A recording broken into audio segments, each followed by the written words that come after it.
Yo, what's up, everybody? It's Drewberry, and we're doing another top five on Friday. We're doing two today.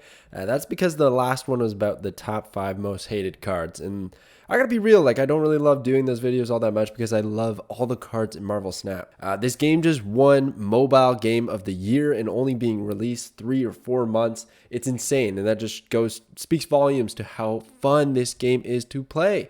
Now, the game can only be as fun as the cards are. So today's video, this video right here, we're doing the top five most fun, the cards that I enjoy playing the most. It is a personal experience. Not everyone's going to share this opinion. Some people might even be triggered by some of these cards, but I absolutely adore them.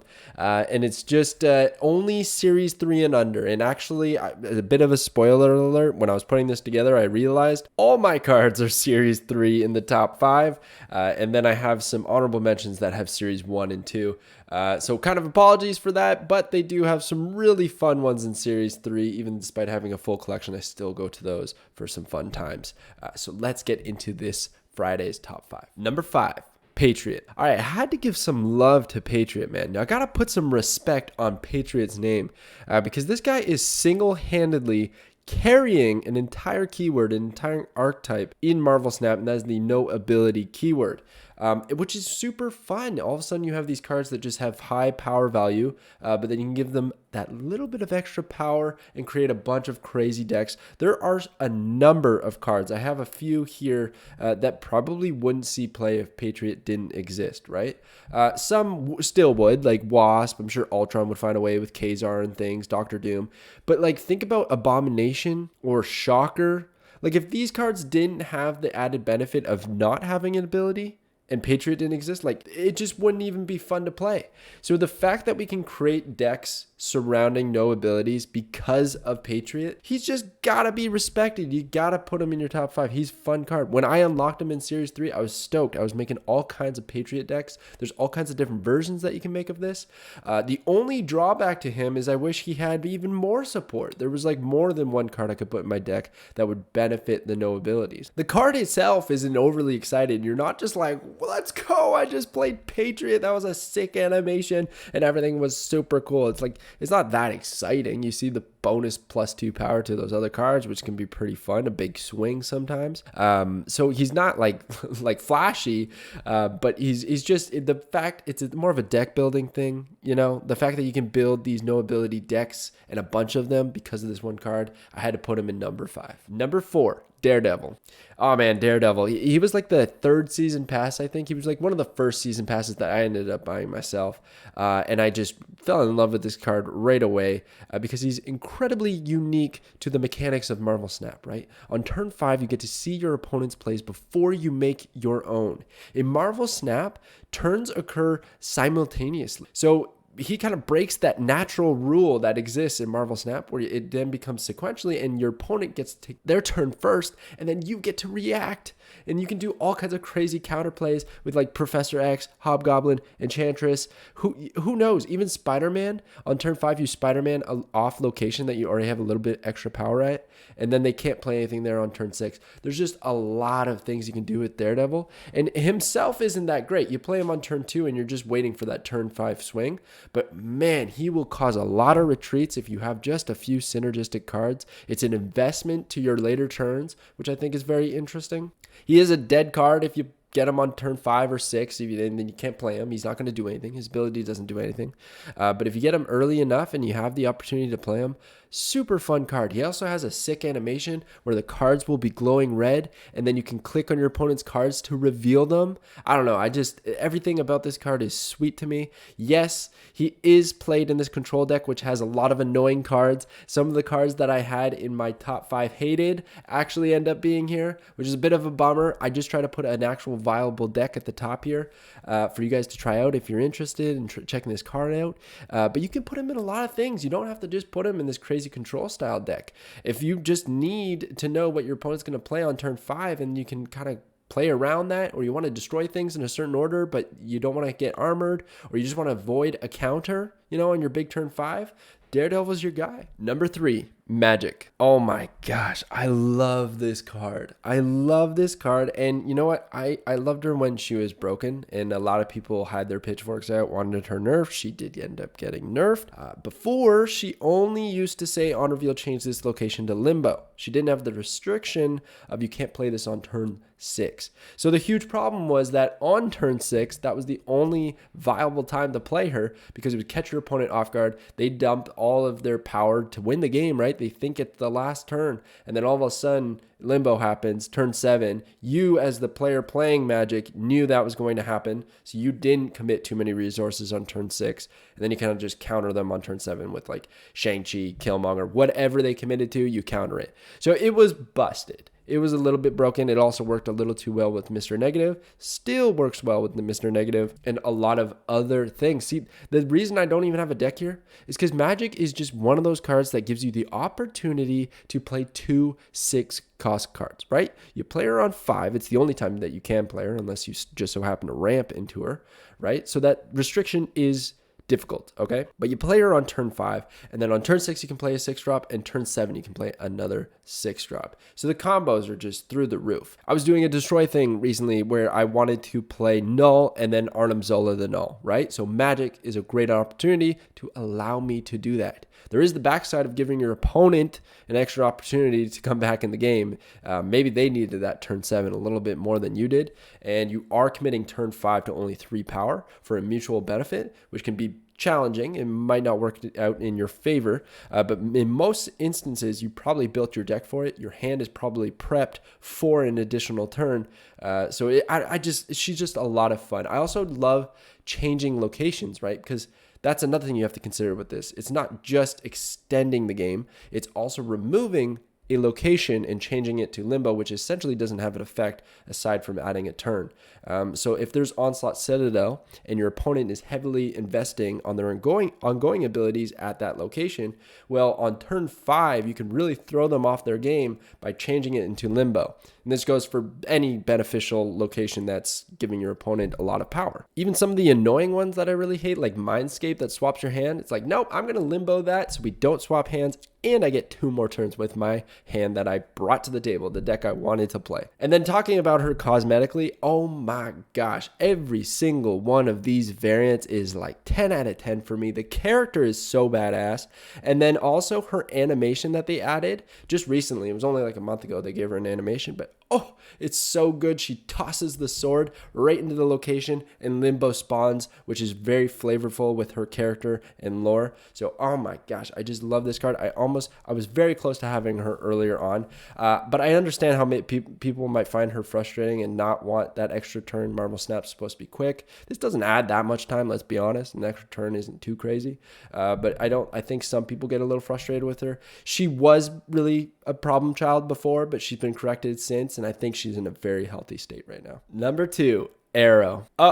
This is going to be the controversial one. I can already feel the people just be like, no, I hate Aero. She's so annoying. People arrow me, people leader me and leech me and do all these things, and I'm tired of it. It's just there's no counter, blah, blah, blah. I get it. Honestly, I get it. I've been absolutely rocked by this card. But it is so much fun for me to try and predict where my opponent is going to put all of their power on turn 6 and then allocate my power in such a way that I will pull their power away on turn 6 with Aero, leaving my locations in a higher power total position, and then I end up winning the game. Like, I just loved kind of calculating those things, and she works so well in this above deck, the Aero, the Death Wave, whatever you want to call it, and I love this deck. This was my number 1 deck for like the last couple of months, I would say. I was just playing this nonstop, and it's super fun. You get to play Aero and Death at the same turn. It's a big turn 6 that your opponent doesn't get to see coming, and then they probably end up losing a lot of cubes because they can't really play around the Aero. There are counters. Of course there's counters, right? Your opponent could fill the location that you play Aero at, or they already played all of their power at the location that you played Aero, and then you can't really beat them out with just 8 power. It's hard to say, right? She actually used to be 6 power. I'm feeling that buff might get reverted, and we might see her back at 6 or 7, but that still wouldn't hurt this card's viability. I would still have a lot of fun with this card, even if she was a little bit less power. I just love her ability. It's very fun. And another counter is Cosmo. You just play Cosmo and then the on reveal doesn't happen, right? And then this also synergizes with Kingpin, which is a card that's pretty fun to play with, but not very consistent. But if you wait on turn 6, move cards over to Kingpin's location that you've already established, boom, they get destroyed and you probably won the game. That's a nice little combo right there. But overall, I just love Aero. She's a cool character too. She's got really cool variants. I would love to see her have an animation where like a gust of wind blows the cards over to her location. That would be cool. Something really small. I want everything to have an animation. I'm a sucker for it. But overall, I just really like Aero. I understand this is controversial. I understand she could be frustrating, but I love her. Number 1, Death. Well, you probably noticed a trend at this point. I really like the Death Wave deck, and I really like Destroy decks in general. And Death is the queen of Destroy. She's just the queen. It's just such a fun card. Here's my biggest argument for why this is the most fun card in Marvel Snap, at least right now, for me. She's like a mini quest. You know, you bring your deck to the table. You're trying to win on power. Obviously, the game is win 2 locations with the most power, right? But then there's also this little mini quest with Death where you're trying to reduce her cost. She costs 1 less for each card you destroy. So you're not just trying to destroy maybe to buff your null or maybe to just get a lot of power out, because a lot of those combos can work out that way, like Carnage, Nova, Carnage and Bucky, whatever, you name it. But you're also trying to reduce the cost of Death and then maybe duplicate her in your hand with Moon Girl, or you're trying to cheat her out alongside She-Hulk or something like that. Who knows? It's just really fun seeing the number tick down. I think maybe the biggest problem with this card is actually her interaction with Wave, how she gets the further discount. Maybe it shouldn't work that way. Maybe it's a little bit broken because then she just becomes 0 on turn 4. I just like the built-in quest. That's what I love about this card. And I feel like they could do this with almost every keyword in the game. We had a user submit a custom card for this exact thing, but discard. And I was like, why not? Why not? We could do that. It's kind of like Hearthstone's Giants. You got to keep them in check. Those cards always tend to be a little bit broken. Death, honestly, is like kind of up there. But again, I think her only problem is her interaction with Wave, personally. But otherwise, like, she's just such a staple in Destroy decks. And once you unlock Death in Series 3, you actually get to form a proper Destroy deck. I don't find the tools are quite there in Series 1 and 2. And then when I unlocked Death, I was like, okay, things are online now. We're having some fun now. We're destroying some stuff, and it's paying off big time. And my last reason for why I love Death is because she actually breaks the energy threshold that's in Marvel Snap of having like a card cost 6. She's the only thing that costs more than 6. And like, why not? Why not have things cost a little bit more than 6, you know? As long as there's means to get them down to a playable energy level, then that's, I think, a fun thing to experiment with. And not only, you can maybe even leave it at 7 energy, and then you just have to run ramp in your deck to get to that card and be able to play it. That's kind of interesting to me. 9 obviously being a little bit on the high end. I don't think we'll ever see a card that gets to 9 energy unless it's like exactly Death, but for discard or something along those lines. But it's a cool idea they're experimenting with and seeing if these kind of cards work. So I just really enjoy playing Death. Those are my favorite top 5s. I know some people might not agree, but I do just love the Death Wave deck. It definitely influenced this video. But I do have some more honorable mentions. All right, and here they are, the honorable mentions. So Iron Man. Dude, this guy just doesn't get enough respect because he's one of the early cards that you get. You build like a lot of decks with him. You just throw him into everything. But what a fun card, you know? It's so fun to see your power total just get crazy at one location because you did some really fun combo, and then Iron Man is just like the piece on top. Maybe you even put Onslaught there, and then boom, you get like to the hundreds in power, and you're like, whoa, how did I do that? Well, it's because of this guy, the like staple for the Marvel universe, like one of the main Avengers. You know, Iron Man. So, you know, he's just a well-designed card. I don't think he'll ever be changed. He's always going to be thrown into all kinds of decks and find some crazy combos and make for those highlight reel moments. So I think he's a super fun card. And then if we have to talk about discard, I like discard decks, except I kind of find it a little bit inconsistent because sometimes I discard what I really wanted to play next turn or something like that.